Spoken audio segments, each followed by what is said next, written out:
On a crisp autumn morning, the streets of Charleston, South Carolina, came alive with the quiet bustle of early risers. Cobblestone roads gleamed under the light of a sun just beginning its ascent, casting long, gentle shadows. Among the hum of daily life, an elderly man named Eddie James stood out, a figure of calm dignity in a world that often rushed past without noticing. Eddie was in his 70s, with silver hair neatly combed back and a gait that spoke of both resilience and weariness. He carried himself with a quiet pride, a relic of his younger years as a decorated war veteran and respected civil rights advocate. Eddie's daily routine included a stop at a small, family-run cafe near the waterfront, where he enjoyed black coffee and a slice of sweet potato pie. This morning was no different. As he approached the cafe, his steps slowed, not from age, but from the weight of memories. The city, with all its charm and history, held bittersweet reminders of a life shaped by both triumph and adversity.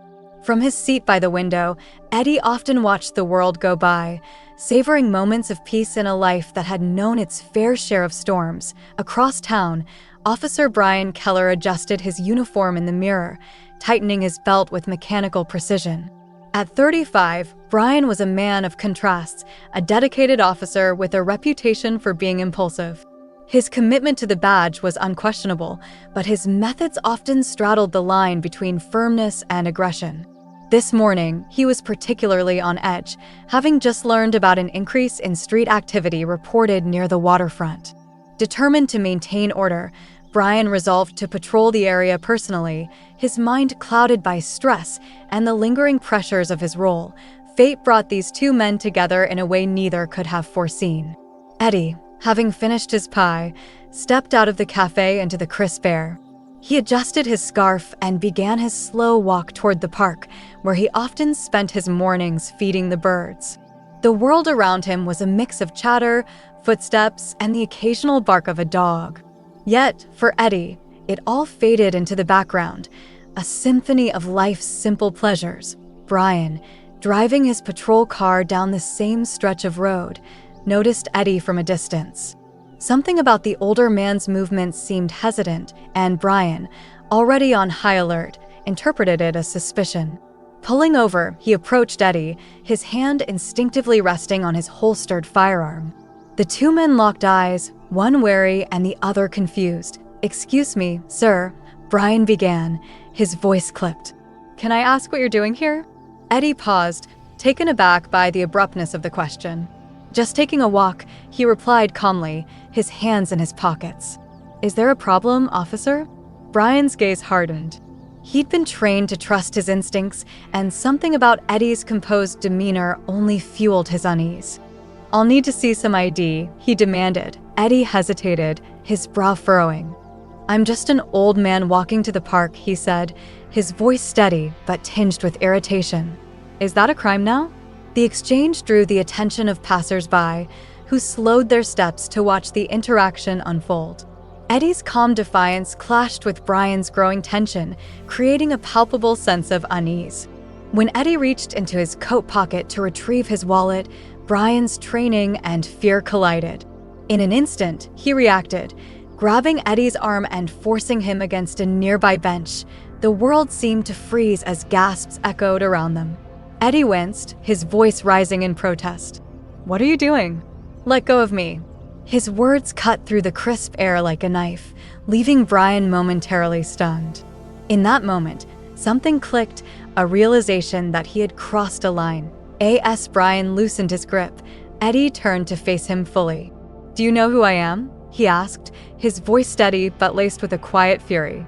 Brian, now breathing heavily, hesitated before responding.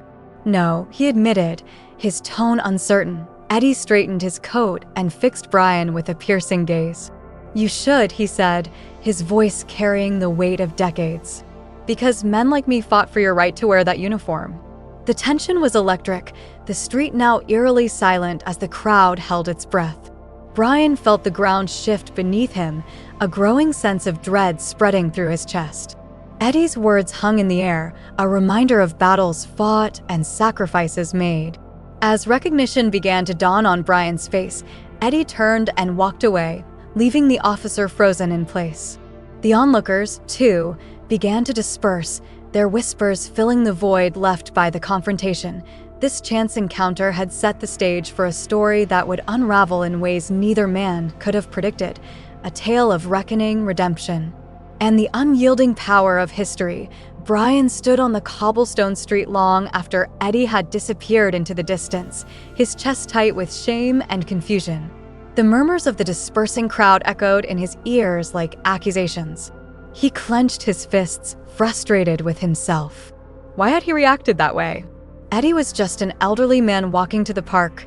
Nothing about him had been suspicious. But Brian knew the answer to his own question, even if he hated to admit it.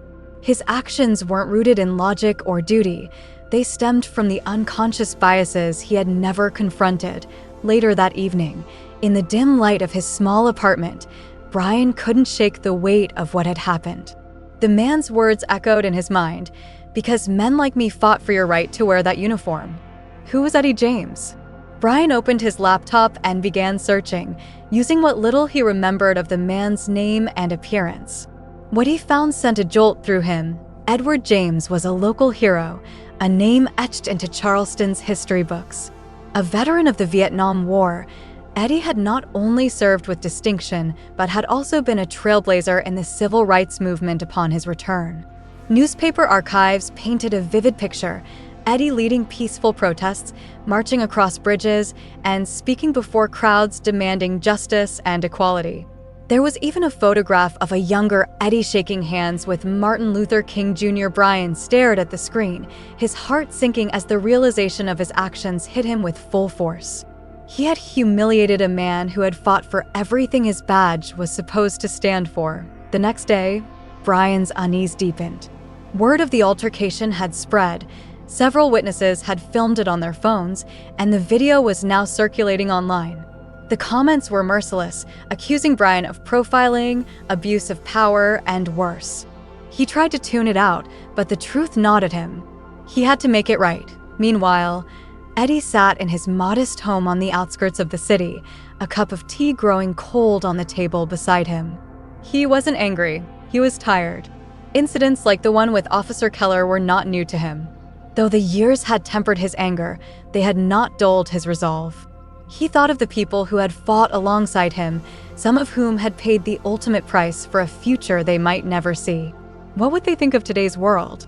Of the struggles that still lingered? He sighed, his thoughts interrupted by the faint chime of his phone.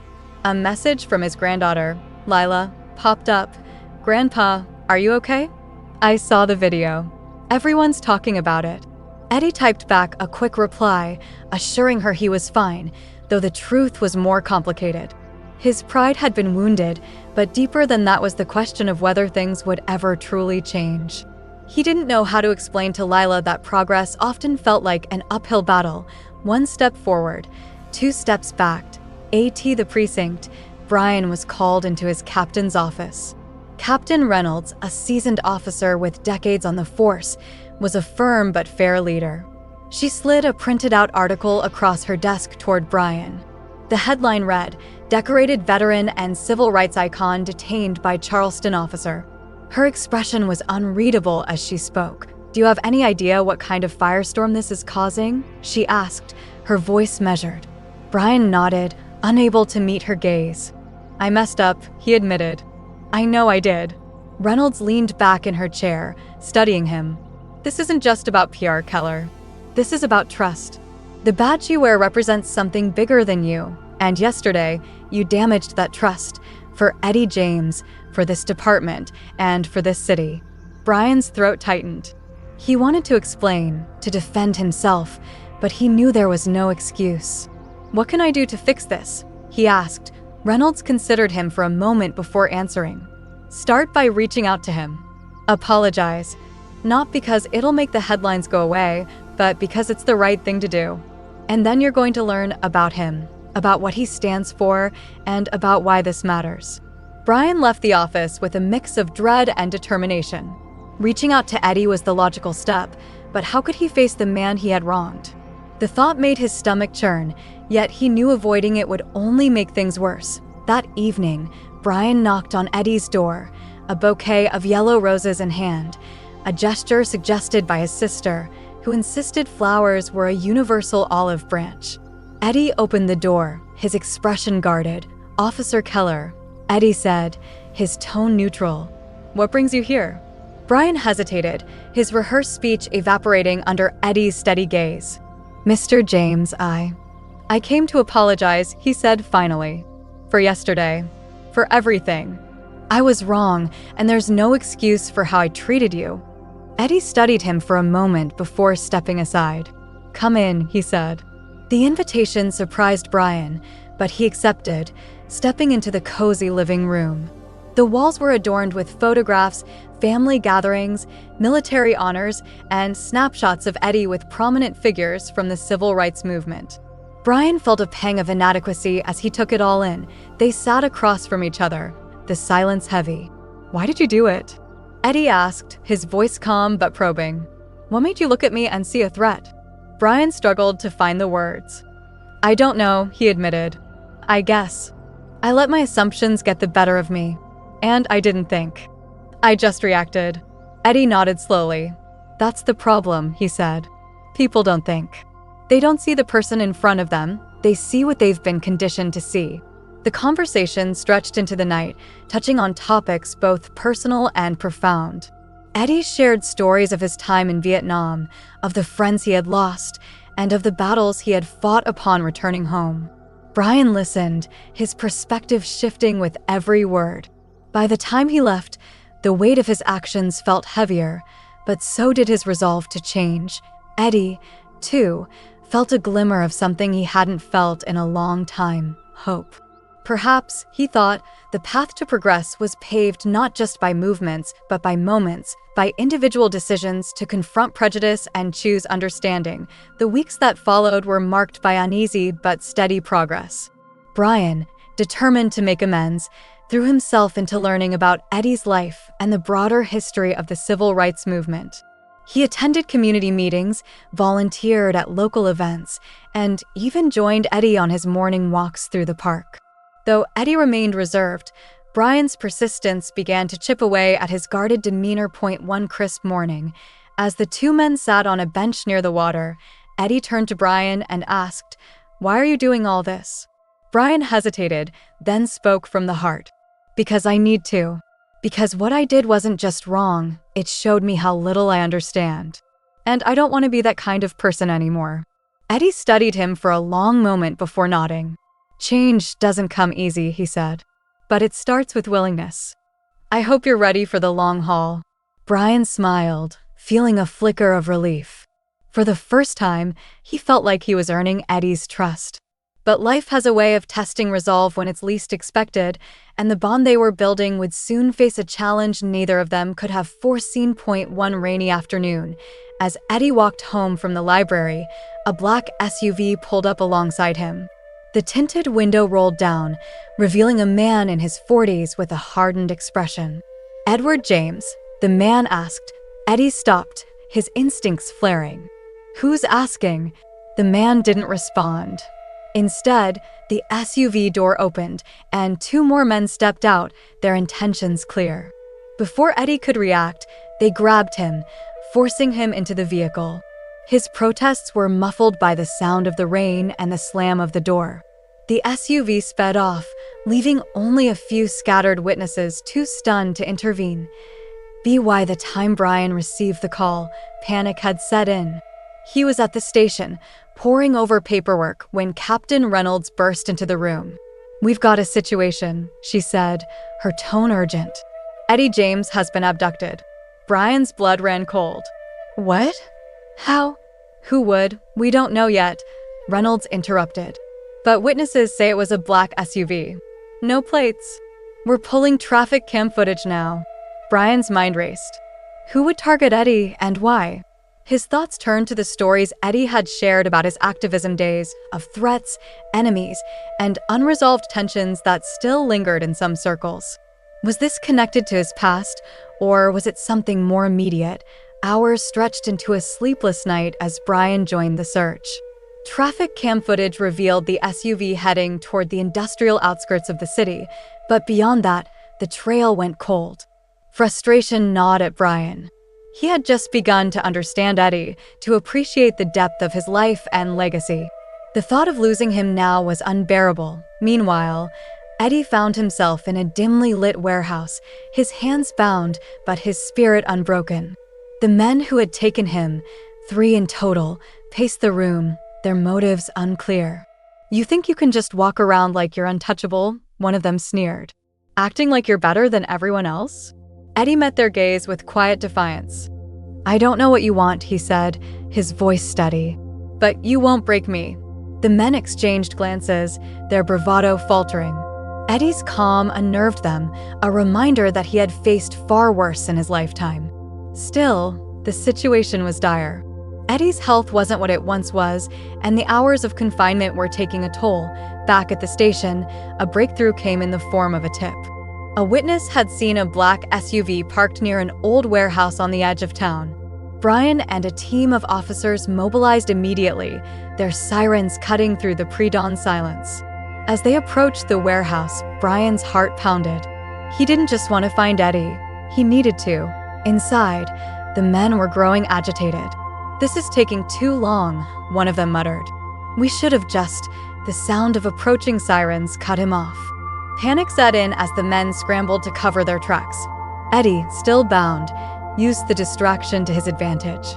Summoning the last of his strength, he knocked over a table, sending a cascade of metal tools clattering to the ground. The noise startled his captors, giving Eddie precious seconds to maneuver toward the door. When the officers burst in, chaos erupted. Brian was the first through the door, his gun drawn. "Charleston PD. Hands where I can see them," he shouted. The men froze, their escape blocked by a team of officers. Brian's eyes scanned the room until they landed on Eddie, who was slumped against the wall but alive. Relief flooded him as he rushed to Eddie's side, freeing him from his bindings. "Eddie," Brian said, his voice thick with emotion. "Are you okay?" Eddie looked up at him, his expression a mixture of exhaustion and gratitude. "I've been through worse," he said, a faint smile tugging at his lips. Despite the harrowing ordeal, his resilience shone through. As the suspects were taken into custody, the officers pieced together the motive. The men were part of a fringe group harboring resentment toward Eddie's activism, blaming him for societal changes they couldn't accept. It was a chilling reminder that the past was never as far behind as one might hope. Later, at the hospital, Brian sat by Eddie's bedside. "I thought I was going to lose you," he admitted, his voice barely above a whisper. Eddie reached out, placing a hand on Brian's arm. "You didn't," he said. "And maybe this was meant to happen. Maybe it's a reminder that the fight isn't over for either of us." Brian nodded, his resolve hardening. He had made a promise to change, and now he saw just how important that promise was, not just for Eddie, but for everyone like him. The ordeal had been a wake-up call, one that would shape the course of both their lives in ways neither of them could yet imagine. The days following Eddie's abduction were a whirlwind of media coverage, community rallies, and an outpouring of support for the elderly veteran. Eddie, recovering at home, found himself at the center of a movement he thought had long since passed its peak. Letters and messages arrived in droves, thanking him for his courage and perseverance. Yet, amidst the noise, Eddie remained quiet, reflecting on the ordeal and its implications. Brian, on the other hand, was restless. The warehouse rescue had saved Eddie's life, but the lingering guilt over his initial mistreatment of the man gnawed at him. He knew his actions as an officer, though ultimately redemptive, weren't enough to undo the years of systemic issues that had plagued his community. If anything, the incident served as a stark reminder of how much work remained. One evening, Brian knocked on Eddie's door again, this time without hesitation. When Eddie answered, Brian was holding a thick folder. "What's that?" Eddie asked, arching an eyebrow. "It's research," Brian admitted, shifting awkwardly. "About the civil rights movement. About you. I figured if I'm going to really understand, I need to start somewhere." Eddie's lips twitched in a faint smile. "Well, come in then. No use standing on the porch all night." Inside, Brian set the folder on the table, its contents spilling out: photocopied articles, book excerpts, even handwritten notes. Eddie picked up one of the pages, skimming it with mild amusement. "You've been busy," he remarked. "I want to learn," Brian said earnestly. "But I also want to help. What happened to you shouldn't happen to anyone. I've been thinking, maybe we could work together. Start something." Eddie studied him for a long moment. "Work together how?" "I don't know yet," Brian admitted. "But I was thinking about community outreach. Workshops, maybe. A place where people can talk about these things, bias, history, policing, without it turning into a fight. Something constructive." Eddie leaned back in his chair, rubbing his chin thoughtfully. "You've got a lot to learn," he said finally. "But maybe that's not such a bad idea." What began as a tentative partnership quickly gained momentum. Eddie and Brian started hosting weekly meetings at a local community center.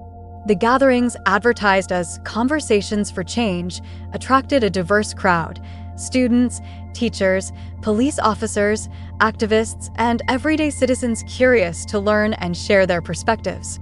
Eddie's wisdom and Brian's honesty created a unique dynamic, one that encouraged openness and mutual respect. AT1 meeting. A young woman named Sarah raised her hand. "Officer Keller," she began, "can I ask what made you decide to change? A lot of people in your position wouldn't." Brian hesitated, glancing at Eddie before answering. "Honestly, it was Eddie," he said. "Meeting him, learning about his life, and realizing how blind I'd been. It wasn't easy to face, but I couldn't ignore it.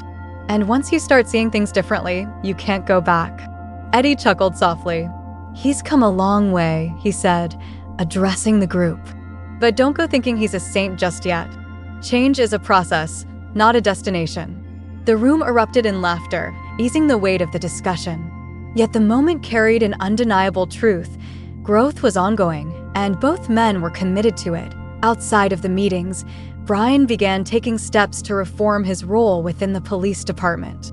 He lobbied for implicit bias training, advocated for stronger community policing efforts, and worked to improve relationships between officers and the neighborhoods they served. It wasn't easy. Some of his colleagues resisted, accusing him of pandering or betraying the force. But Brian stayed the course, drawing strength from the support of people like Eddie and the community members who believed in his efforts. For Eddie, the experience was both invigorating and bittersweet. Though he appreciated the renewed sense of purpose, it came with the reminder of battles fought and friends lost. One evening, after a particularly emotional meeting, he confided in Brian. "Do you ever wonder if it's worth it?" Eddie asked, staring out at the city lights from the community center's steps. "Every day," Brian admitted. "But then I think about people like you. Everything you've done, everything you've been through. If you haven't given up, how can I?" Eddie nodded slowly. "It's not about giving up," he said. "It's about knowing when to pass the torch. You can't fight every battle forever, Brian. But you can teach others to keep fighting." Brian thought about those words long after Eddie left that night. He realized that Eddie wasn't just mentoring him, he was preparing him to carry on a legacy, one built on courage, sacrifice, and a relentless pursuit of justice. As weeks turned into months, the impact of their work became undeniable. The Conversations for Change meetings expanded, drawing attention from local media and even national organizations. Eddie and Brian were invited to speak at schools, colleges, and conferences, their unlikely partnership serving as a powerful example of reconciliation and growth. But the journey wasn't without challenges. One evening, as Brian walked to his car after a meeting, he found a note tucked under his windshield wiper. "Traitor," it read, scrawled in angry red letters. The sight sent a chill down his spine, but when he told Eddie about it, the older man simply shrugged. "You're doing something right, then," Eddie said with a wry smile. "People don't fight this hard against something unless they're afraid of it." Brian nodded, taking comfort in Eddie's resilience. Together, they faced the setbacks head-on, determined to prove that change, while difficult, was always possible. One particularly memorable evening, Eddie stood before a packed room, his voice steady and strong despite his age. "When I was young," he said, "I thought change would come quickly. I thought if we marched hard enough, shouted loud enough, and stood firm enough, we'd see the world transform overnight. But life doesn't work that way. Change is slow. It's messy. And sometimes it feels like it's not happening at all. But then you look back 10 years, 20 years, and you see the footprints you've left behind. That's what keeps me going. And that's why I believe in every single one of you. The room erupted in applause, a standing ovation for the man who had become a symbol of hope and perseverance. Brian, standing at the back of the room, felt a swell of pride, not just for Eddie, but for the journey they had embarked on together. Though the challenges ahead remained daunting, both men knew they weren't walking the path alone. And in that shared purpose, they found the strength to keep moving forward. The next year was transformative. The Conversations for Change initiative blossomed into a citywide movement, with offshoot groups forming in schools, churches, and other neighborhoods. Eddie and Brian became more than collaborators. They were seen as symbols of an improbable yet powerful alliance. But progress often attracts resistance, and their growing visibility also brought increased scrutiny and danger. One evening, after an unusually intense meeting at the community center, Eddie and Brian lingered to clean up. The discussion had been heated, with some participants expressing frustration about the slow pace of change. As they stacked chairs and turned off the lights, Eddie spoke. "You notice how folks always think change is someone else's job," he said, chuckling softly. Brian, balancing a pile of folded tables, sighed. "Yeah, but I get it. It's exhausting. Sometimes it feels like the more you push, the harder the pushback." Eddie nodded. "That's the way it's always been.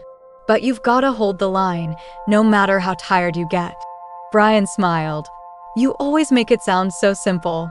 "Simple ain't the same as easy," Eddie replied, patting Brian on the back. As they left the building, the night air felt heavy, as if charged with unseen tension. A faint hum of streetlights accompanied their walk to the parking lot. Brian's police instincts kicked in when he noticed a car idling nearby with its headlights off. "Eddie, stay behind me," he murmured, his voice low. Before Eddie could respond, the car's engine roared to life, and it sped toward them. Brian shoved Eddie to the ground just as a gunshot rang out, shattering the quiet night. Pain exploded in Brian's shoulder, but he forced himself to draw his service weapon, firing 2 shots toward the car's tires. The vehicle swerved, screeched to a halt, and sped off into the night, leaving behind a trail of burnt rubber and shattered glass. Eddie scrambled to his feet, his face pale with shock. "Brian, you're hit." "It's nothing," Brian gritted out, clutching his bleeding shoulder. "Are you okay?" Eddie nodded, though his hands trembled. "We've got to get you to a hospital." Brian shook his head. "Not yet. Call it in. We can't let them get away." The attack marked a turning point. Police officers swarmed the area, launching a citywide manhunt for the assailants. The incident dominated the news, sparking outrage and solidarity rallies across Charleston. Eddie and Brian became unwilling martyrs for the cause, their bond strengthened by the ordeal. But the attack also forced them to confront the harsh realities of their fight. For Brian, the shooting was a stark reminder of the risks that came with challenging the status quo. As he recovered in the hospital, he found himself grappling with doubt. Was he truly making a difference, or was he just putting himself and others in danger? Eddie visited him daily, bringing books, newspapers, and his trademark dry humor. One afternoon, as he sat by Brian's bedside, Eddie leaned forward and said, "You scared?" Brian hesitated before nodding. "Yeah, a little." "Good," Eddie said. "Fear means you care. But don't let it stop you. If we quit now, they win." Brian met Eddie's gaze, seeing the fire in his eyes despite the weariness etched into his features. "How do you do it?" Brian asked. "After everything you've been through, how do you keep going?" Eddie smiled faintly. "I remember why I started." "You've got to find your why, Brian. Otherwise, you'll burn out before the fight's even begun." Eddie's words stuck with Brian as he healed. Once he was cleared to return to duty, he threw himself into their work with renewed determination. He also became more cautious, ensuring that their events were properly secured and that both he and Eddie were never alone in vulnerable situations. Their efforts bore fruit in unexpected ways.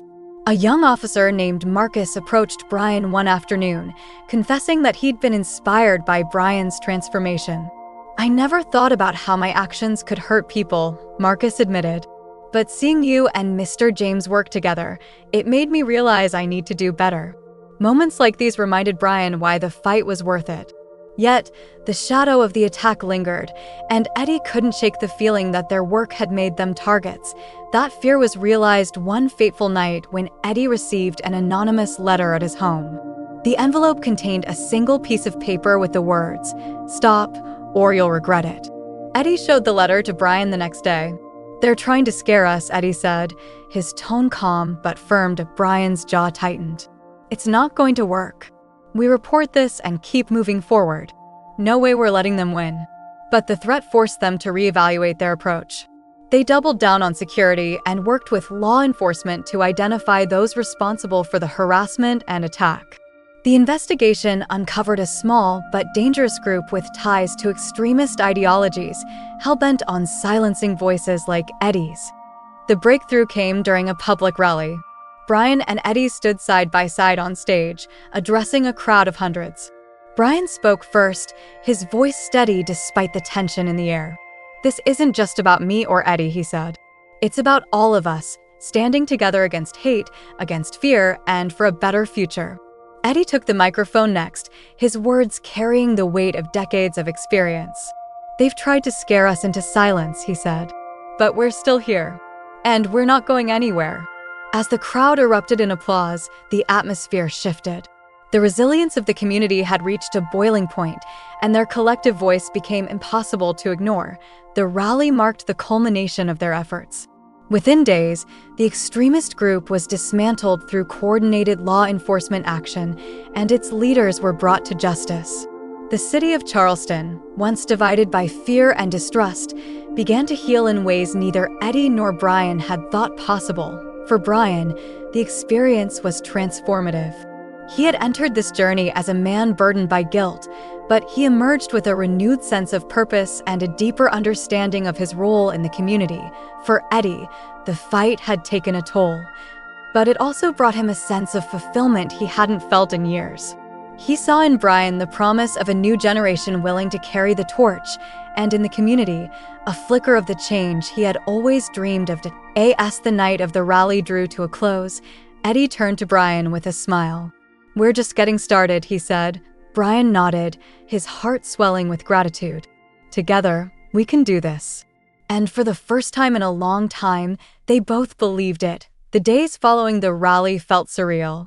Eddie and Brian watched as the movement they had cultivated took on a life of its own. Community members who once hesitated to speak out now led discussions, organized events, and pushed for systemic change. The city's energy shifted, its people emboldened by a newfound sense of unity and purpose. For Eddie, the change was both gratifying and humbling. He found himself being stopped on the street by strangers who thanked him for his bravery.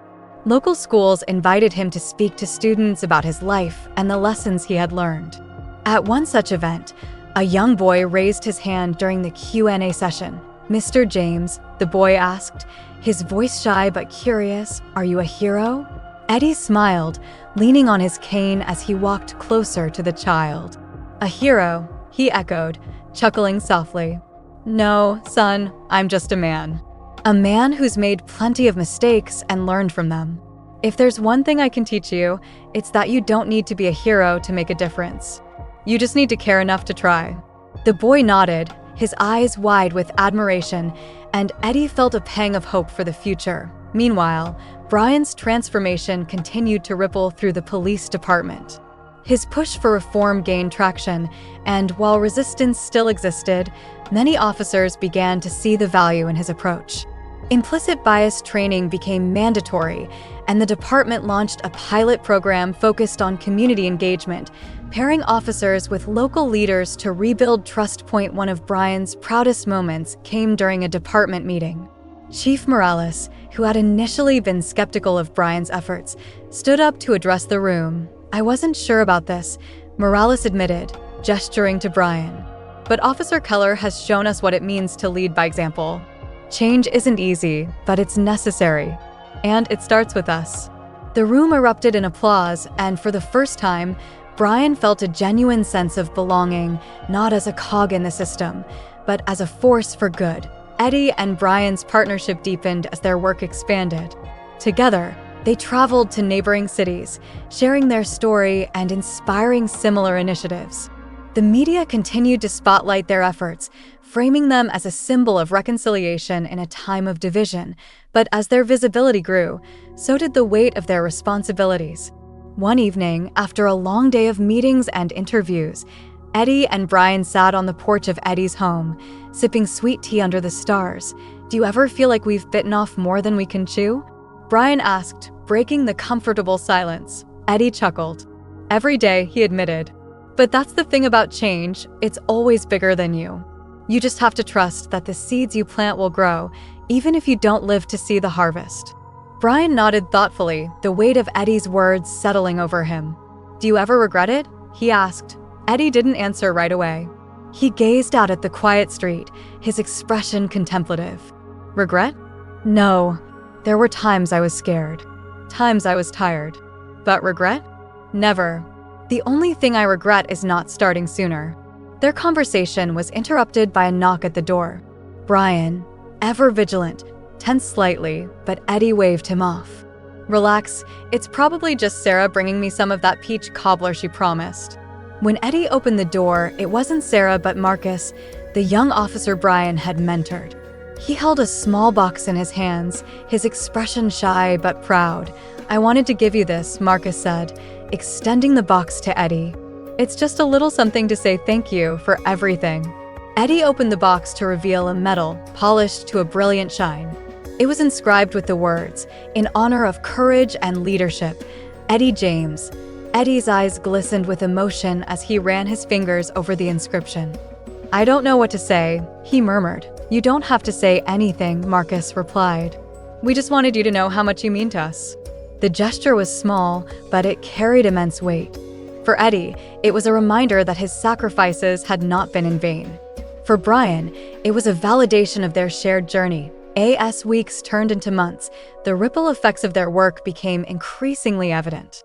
The crime rate in Charleston began to decline, and trust between the police and the community slowly but steadily improved. Schools incorporated Eddie's lessons into their curriculums, teaching students about the importance of empathy, resilience, and justice. Yet, amidst the progress, life continued to present challenges. Eddie's health began to decline, his age catching up with him in ways he could no longer ignore. Brian, ever the loyal friend, visited him daily, often bringing books or simply sitting with him in silence. One evening, as the sun set in a blaze of orange and gold, Eddie turned to Brian with a wistful smile. "You've got a good heart, Brian," he said. "Don't ever let this world harden it." Brian nodded, his throat tight with emotion. "I won't," he promised. Eddie passed away peacefully in his sleep a few weeks later, leaving behind a legacy that would echo for generations. His funeral was a citywide event, attended by hundreds of people whose lives he had touched. Brian delivered the eulogy, his voice steady despite the tears in his eyes. "Eddie James taught me what it means to be brave," Brian said. "Not the kind of bravery that comes with wearing a badge or carrying a gun, but the kind that comes from standing up for what's right, even when it's hard. He changed my life, and I know he changed many of yours. Let's honor him by carrying his torch forward." The crowd erupted in applause, a testament to the man who had become a beacon of hope in a fractured world. In the years that followed, Brian continued Eddie's work, expanding the Conversations for Change initiative to cities across the country. The community center where it all began was renamed the Eddie James Center for Justice and Equality, serving as a lasting tribute to the man who had shown that change was not only possible but inevitable when fueled by courage and compassion. And though Eddie was gone, his spirit lived on in the conversations he inspired, the lives he touched, and the legacy he left behind. Years passed, and Charleston transformed into a city often cited as an example of how communities could heal when people chose unity over division. The Eddie James Center for Justice and Equality became a hub of activity, hosting workshops, youth programs, and annual gatherings to celebrate progress while addressing the work that remained. Brian, now a captain in the Charleston Police Department, remained deeply committed to Eddie's vision. He continued to push for reform, ensuring that the lessons learned through their journey were woven into the department's culture. Officers like Marcus, who had once struggled to understand the complexities of systemic injustice, now led initiatives aimed at fostering trust and accountability. On the 5th anniversary of Eddie's passing, the city held a memorial service at the community center. The building's exterior had been transformed into a mural depicting Eddie's kind but resolute face alongside the words, "Change starts with courage." Brian stood before a crowd that filled the streets, his heart heavy with both loss and pride. He held the same medal Marcus had once given to Eddie, now displayed prominently in a glass case inside the center. As Brian stepped up to the microphone, he took a moment to look out at the crowd. Among them were familiar faces, teachers, activists, students, and officers, people who had become the fabric of the movement Eddie had dreamed of. "I still remember the first time I met Eddie," Brian began, his voice steady but thick with emotion. "I was a man consumed by anger and guilt, and he could have turned me away. But instead, he gave me a chance to see the world through his eyes and to become something better." Eddie used to say that one person couldn't change the world, but they could light a spark. And that spark? It could ignite a fire big enough to bring warmth and light to others. That's what Eddie did for me. That's what he did for all of us. The crowd erupted into applause, and as Brian stepped back, he felt a hand on his shoulder. Turning, he saw Marcus, now a lieutenant, smiling at him. "You've done him proud, Captain," Marcus said quietly. Brian nodded, swallowing the lump in his throat. "We all have," he replied. Later that evening, after the crowds had dispersed, Brian returned to the mural. The city was quiet, the streets bathed in the soft glow of streetlights. He traced the outline of Eddie's face with his eyes, memories flooding back in a bittersweet wave. "I hope you're watching, Eddie," Brian murmured. "I hope you see what you started." As he turned to leave, a warm breeze swept through the air, rustling the leaves and carrying with it a sense of peace. Brian paused, feeling as though Eddie was there with him, his presence as steady and grounding as it had always been. The following years saw further progress. Charleston's success inspired other cities to adopt similar programs, creating a network of communities working toward justice and reconciliation.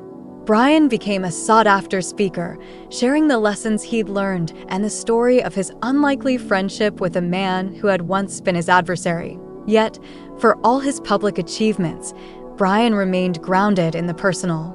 He never missed an opportunity to mentor young officers or to sit with community members and listen to their stories. He often visited Eddie's grave, bringing fresh flowers and updates about the movement they had built together. On one such visit, he noticed a small plaque someone had left beside the headstone. It read, "A hero is someone who plants trees under whose shade they will never sit." Brian smiled, his chest tightening with emotion.